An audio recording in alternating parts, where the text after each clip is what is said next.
Hello नमस्कार दोस्तों, स्वागत है आप सबका अमित क्लासेस आगरा के स्टडी प्लेटफॉर्म पर।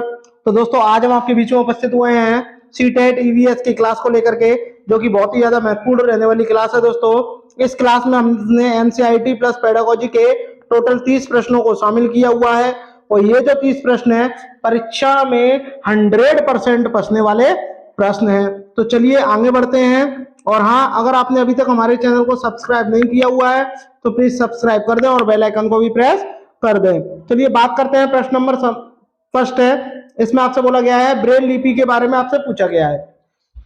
तो ब्रेल लिपि के बारे में आपको बताना है कि कथनों का अध्ययन हमें करना है।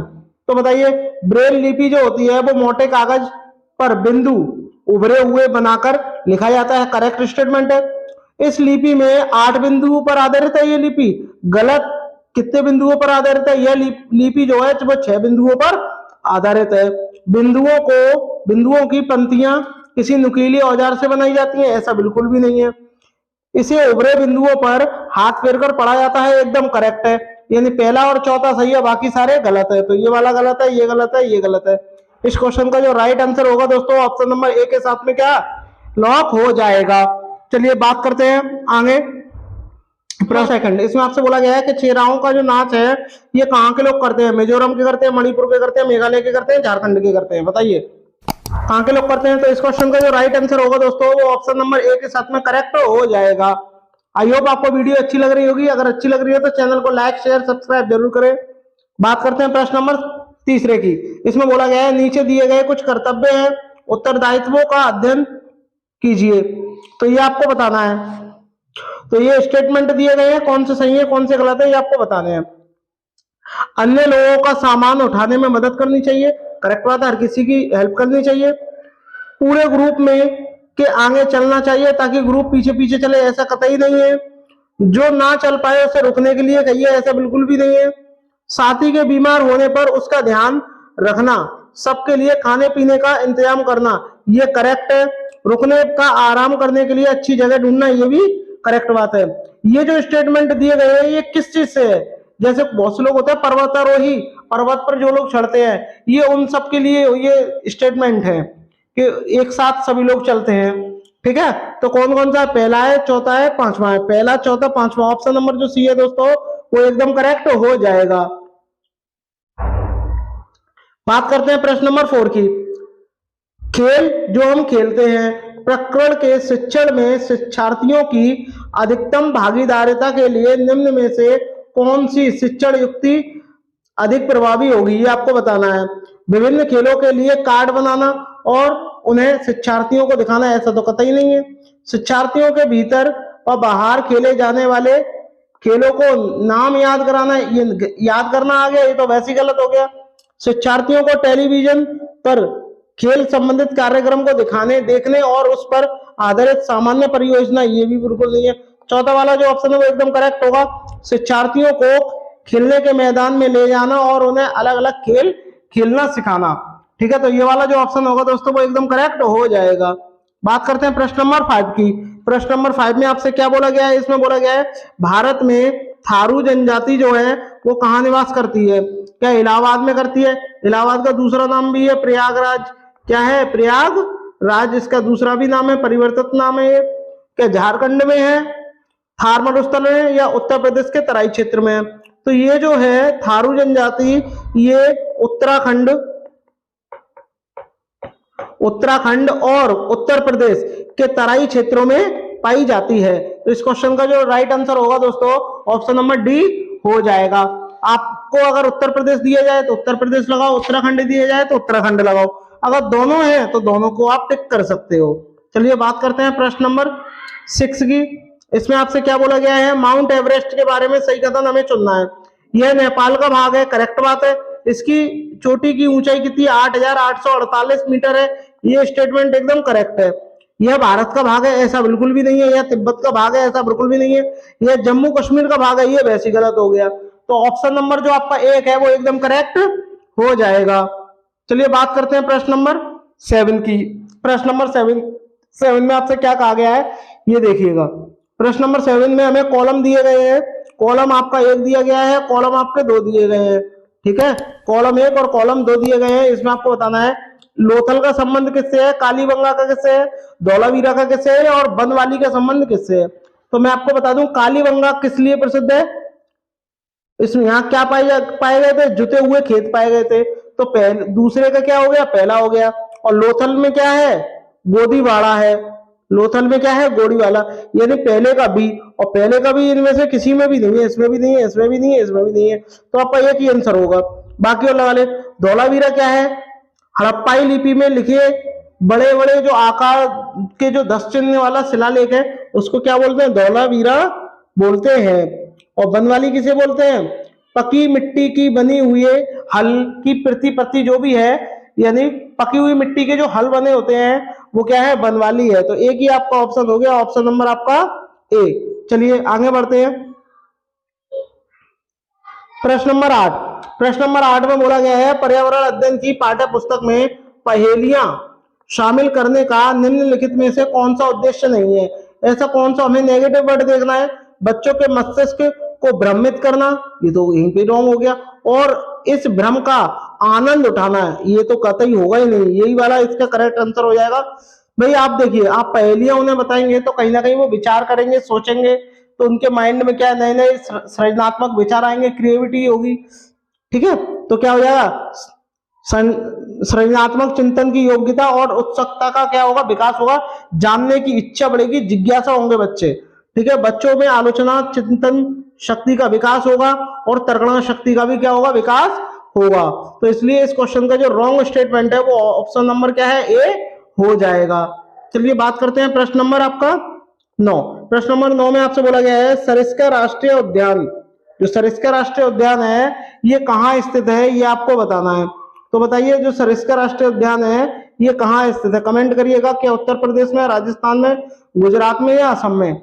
तो सबसे पहले हम बात कर लें, असम की बात कर लें तो असम का एक बहुत ही फेवरेट जो है नृत्य है उसका नाम क्या है, बिहू। क्या है, बिहू है। ठीक है, और असम में एक नेशनल पार्क भी है जिसका नाम क्या है ये आपको बताना है, मैं ही बता दे रहा हूं, क्या है, काजीरंगा।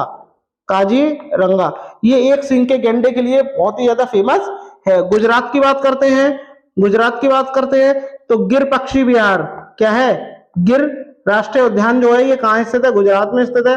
राजस्थान की बात करें तो केवला देव है, केवला देव पक्षी अभ्यारण्य है। और एक और है जिसका नाम क्या है आपका, जिसका नाम है सरिस्का पक्षी अभ्यारण्य।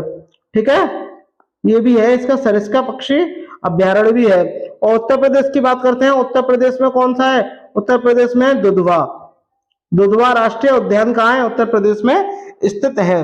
तो आपको इसका आंसर वैसे ही मिल गया होगा, कहाँ स्थित है सरिस्का राष्ट्रीय उद्यान, ये आपका राजस्थान में स्थित है।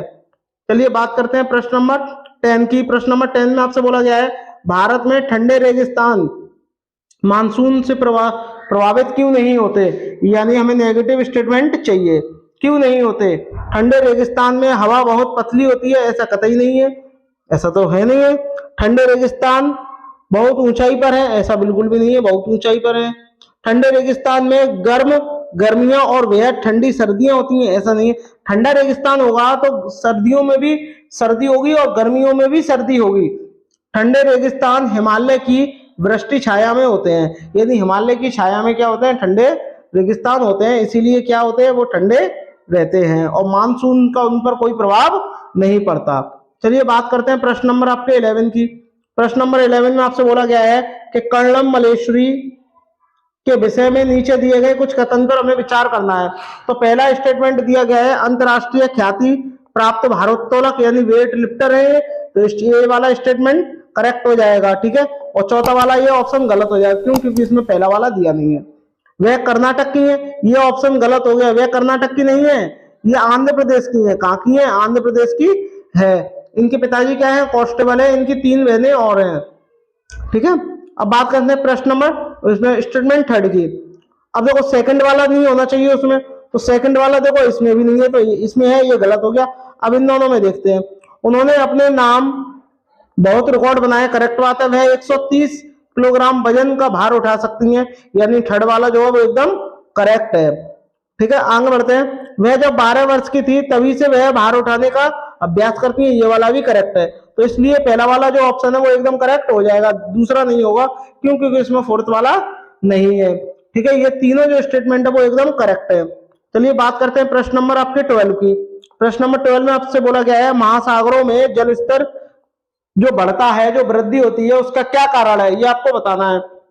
बताइए क्या कारण है? क्या अम्ल वर्षा कारण है, अत्यधिक वर्षा कारण है, ध्रुवीय प्रदेश में जो बर्फ नहीं बर्फ होगी, यहाँ क्या होगी, बर्फ, जो बर्फ है वो पिघलना, क्या ये कारण है? तो इस क्वेश्चन का जो राइट आंसर होगा दोस्तों वो ऑप्शन नंबर ए के साथ में लॉक हो जाएगा। ठीक है, ये वाले दूसरा, तीसरा और चौथा तो होगा ही नहीं। ठीक है, तो इस क्वेश्चन का जो राइट आंसर होगा दोस्तों ऑप्शन नंबर ए के साथ में चला जाएगा। चलिए बात करते हैं प्रश्न नंबर 13 की। प्रश्न नंबर 13 में बोला गया है कोई पक्षी सबसे ऊंचे पेड़ की सबसे ऊंची डाली पर, सबसे ऊंचा पेड़ और उस पेड़ की सबसे ऊंची डाली पर घोंसला बनाता है, तो यह पक्षी हो सकता है, ये आपको बताना है। क्या कौवा है, गिद्ध है, चील है, शकरखोर है? तो बताइए कौन है वो? जो चील होता है इसको प्रकृति का क्या बोलते हैं? सफाई कर्मी कहते हैं, सफाई कर्मी या मेहतर कहते हैं। ठीक है दोस्तों, और मैं आपको बता दूं जो कौवा की बात करता हूं मैं यहाँ पे, कोई पक्षी सबसे ऊंचे पेड़ पर सबसे ऊंची डाली पर बनाता है तो वो कौवा नहीं बनाता है। ठीक है, तो क्या हो जाएगा? कौवा होगा नहीं, चील होगी नहीं, नहीं, नहीं चील है इसका, क्या हो जाएगा इसका आंसर? चील हो जाएगा। अब आपको मैं बता दूं कौवा क्यों नहीं हो सकता, क्योंकि किसी भी पेड़ की ऊंची डाली पर घोंसला कौन बनाता है? कौवा बनाता है। लेकिन सबसे ऊंचे पेड़ की सबसे ऊंची डाली पर घोंसला कौन बनाता है? सिर्फ चील ही बनाता है। तो इसीलिए ऑप्शन नंबर जो आपका सी है वो एकदम करेक्ट हो जाएगा। चलिए बात करते हैं प्रश्न नंबर 14 की। प्रश्न नंबर 14 में आपसे बोला गया है कि अल बरूनी जिस देश से आया था उसका नाम क्या है? क्या बताना? उज्बेकिस्तान है, अफगानिस्तान है, बांग्लादेश है या चीन है? तो बताइए क्या नाम है उस देश का, बताइए, कमेंट करिएगा। तो उसका आंसर क्या हो जाएगा आपका? ऑप्शन नंबर ए के साथ में लॉक हो जाएगा। क्या है? उज्बेकिस्तान है। इसके कुछ महत्वपूर्ण पॉइंट भी दिए गए हैं, इनके बारे में चर्चा करते हैं दोस्तों। इसमें बोला गया है भारत के इतिहास में अल बरूनी का महत्वपूर्ण स्थान है। अल बरूनी 11वीं शताब्दी में तुर्की आक्रमणकारी महमूद गजनवी के साथ भारत आया था। अल बरूनी ने किताब उल हिंद नामक एक पुस्तक भी लिखी है। ठीक है, चलिए बात करते हैं प्रश्न नंबर आपके 15 की। प्रश्न नंबर 15 में बोला गया है कक्षा 5 की ईवीएस की पाठ्य पुस्तक के किसी पाठ में सोचिए और चर्चा कीजिए कि भाग में नीचे दिया गया कथन सत्य है या नहीं है। यानी एक हमें स्टेटमेंट दिया गया है, ये हमें कक्षा 5 की किताब में दिया गया है ईवीएस की में, और हमें बताना है क्या ये सत्य है या नहीं है, क्या इस पे विचार करना चाहिए या नहीं। तो इसमें क्या बोला गया है इसे पढ़ते हैं। यदि आपके गांव अथवा शहर में एक सप्ताह तक पेट्रोल अथवा डीजल ना हो तो क्या होगा। यानी अब ये प्रश्न जो स्टेटमेंट दिया गया है ये आपको क्या करने के लिए कह रहा है? चिंतन शक्ति बढ़ाने के लिए कह रहा है। ठीक है, कल्पना करने के लिए कह रहा है, सोचने के लिए कह रहा है, विचार करने के लिए कह रहा है। तो जो भी यहाँ पर विचार करने की बात आए, चिंतन करने की बात आए, ठीक है, कल्पना करने की बात आए, तो ये वाले स्टेटमेंट क्या हो जाएंगे? करेक्ट हो जाएंगे। अब देखिएगा, पढ़िएगा, पहला स्टेटमेंट है छात्रों को तेल न्याय संगत उपयोग के बारे में संवेदनशील, अरे ये क्या है, इसमें तो ऐसी कोई बात ही नहीं है। छात्रों को पेट्रोल और डीजल के स्रोतों के बारे में मूल्यांकन, ये भी नहीं है। वास्तविक जीवन में चिंताओं, तुरंत आ गया, चिंताओं को समझने, कल्पना और सोचने की विचारने की जो कुशलता होगी उसमें क्या बढ़ावा देना। अब आप उन्हें बताओगे कि बताइए ऐसा अगर पेट्रोल डीजल खत्म हो जाए तो आप क्या करोगे? तो बच्चे कहीं ना कहीं सोचेंगे, कुछ ना कुछ तो बोलेंगे सोचकर। तो ये वाला जो ऑप्शन होगा वो एकदम करेक्ट हो जाएगा। पेट्रोल डीजल की कमी के बारे में जागृत करेंगे, ऐसा बिल्कुल भी नहीं है।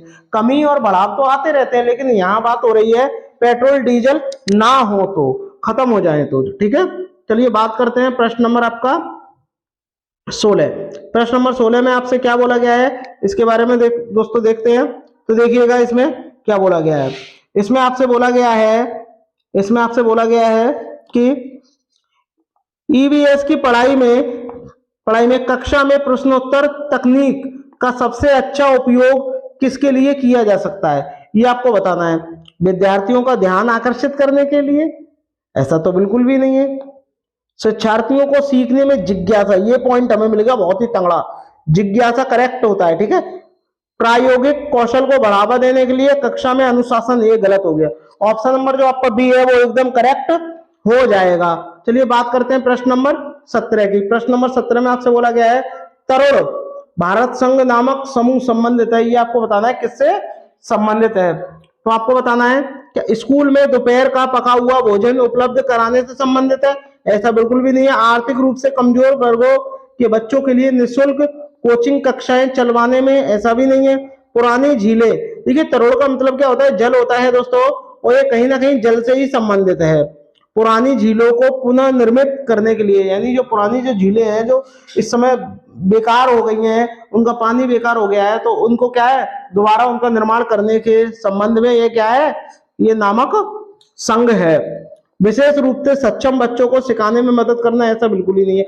ऑप्शन नंबर जो आपका सी है वो एकदम करेक्ट हो जाएगा। चलिए बात करते हैं प्रश्न नंबर आपके 18 की। 18 में आपसे बोला गया है एक ऐसी वस्तु जिसमें से प्रकाश किरण गुजर नहीं सकती, यानी प्रकाश किरण नहीं गुजर रही है। जैसे ये आपकी कोई वस्तु है, अगर इसमें से कोई प्रकाश जाएगा तो वो गुजर नहीं पाएगा, तुरंत ही लौट के आ जाएगा। तो ये वस्तु क्या होगी, ये वस्तु क्या होगी, अपारदर्शी होगी, पारदर्शी होगी, उत्तल होगी या पारभासी होगी। तो बताना है, देखिए पारभासी होगी नहीं, उत्तल होगी नहीं, पारदर्शी हो जाएगी तो प्रकाश तो पार चला ही जाएगा, क्या होगी वो अपारदर्शी होगी। तो ये वस्तु क्या है आपकी अपारदर्शी है, यानी इसमें से प्रकाश जो है आर पार नहीं जाएगा। चलिए बात करते हैं प्रश्न नंबर 19 की। प्रश्न नंबर 19 में आपसे बोला गया है नींबू साधारण पानी में डूब जाता है। ठीक है भाई, साधारण पानी में तो नींबू डूब जाता है, लेकिन पानी में नमकीन यानी नमक डाल दे तो क्या होता है, नींबू तैरने लगता है। क्यों कि ऐसा, इसका क्या कारण है, तो ये आपको बताना है। देखिए मैं आपको बता दूं, जो साधारण पानी होता है उसका घनत्व कम होता है, और जबकि जब आप उसमें नमक डाल दोगे, नमकीन बना दोगे, तो उसका क्या हो जाएगा, घनत्व अधिक हो जाएगा। इस कारण क्या होगा, नींबू हो, अंडा हो, कुछ भी हो, उसमें नहीं डूबता। ठीक है, अब पढ़ते हैं इसके स्टेटमेंट को। नींबू का घनत्व, नींबू के घनत्व की तो कोई बात ही नहीं है, यहाँ जल के घनत्व की बात हो रही है। नींबू का घनत्व, ये भी गलत हो गया। नमकीन पानी का घनत्व जो होता है साधारण पानी के घनत्व से अधिक होता है। करेक्ट बात है भाई, नमकीन पानी का ज्यादा होता है और साधारण पानी का कम होता है। यहाँ साधारण पानी का घनत्व नमकीन पानी के घनत्व से अधिक, भाई साधारण पानी का अधिक नहीं होगा, नमकीन वाले पानी का क्या होगा, घनत्व जो है, डेंसिटी जो है वो अधिक होगी। तो इसलिए ऑप्शन नंबर जो आपका सी है वो एकदम करेक्ट हो जाएगा। चलिए बात करते हैं प्रश्न नंबर 20 की। प्रश्न नंबर 20 में आपसे बोला गया है जो व्यक्ति जंगल में कम से कम 25 वर्षों से रह रहे हैं, जो व्यक्ति जंगल में या कहीं पर भी कम से कम 25 वर्षों से रह रहे हैं, उनका उस जंगल की भूमि पर उसमें पैदा होने वाली वस्तुओं पर अधिकार है। यह जनादेश, यह जो आदेश है ये किसके द्वारा दिया गया है, ये आपको बताना है किसके द्वारा दिया गया है। भूमि अधिग्रहण अधिनियम 1984 द्वारा, 1884 द्वारा। संविधान अनुसूचित जाति की तो कोई इसमें बात ही नहीं है। भारतीय जंगल अधिनियम 1927 द्वारा या जंगल अधिकार अधिनियम 2007 द्वारा। तो इस क्वेश्चन का जो राइट आंसर होगा दोस्तों ऑप्शन नंबर डी के साथ में लॉक हो जाएगा। ठीक है, क्या हो जाएगा, जल अधिकार अधिनियम 2007 द्वारा क्या है, कोई भी व्यक्ति यदि जंगल में रह रहा है 25 कम से कम 25 वर्ष तक या ज्यादा से ज्यादा कितना भी हो सकता है, तो जिस जगह पे वो रह रहा है वो जगह उसकी है। ठीक है, चलिए आगे बढ़ते हैं प्रश्न नंबर 21। इसमें आपसे बोला गया है निम्नलिखित में से कौन सा एक भारत का संघ शासित क्षेत्र, शासित का मतलब जो केंद्र शासित हो उसका क्षेत्र नहीं है, हमें नेगेटिव बताना है। तो आप जानते हो चंडीगढ़ क्या है, एक केंद्र शासित प्रदेश है, लद्दाख भी केंद्र शासित प्रदेश है, जम्मू एंड कश्मीर भी क्या है, केंद्र शासित प्रदेश है, लेकिन मणिपुर जो है वो एक केंद्र शासित प्रदेश नहीं है। मणिपुर की एक राजधानी है, जैसे चंडीगढ़ की चंडीगढ़ है, लद्दाख की लद्दाख है, जम्मू कश्मीर की जम्मू कश्मीर है, लेकिन मणिपुर की मणिपुर नहीं है, इसीलिए क्या है, केंद्र शासित प्रदेश नहीं है। इसकी राजधानी क्या है, इसकी राजधानी इम्फाल है, क्या है, इम्फाल है। चलिए आगे बढ़ते हैं प्रश्न नंबर 22।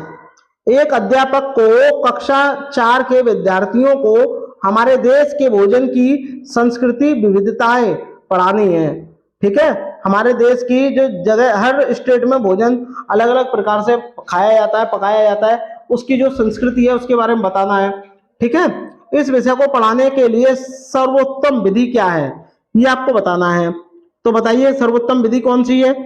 विभिन्न प्रकार के खाने की चीजों के चित्र वाले कार्ड दिखाएंगे? ऐसा बिल्कुल भी नहीं है, कार्ड दिखाने से थोड़ी नहीं काम होगा।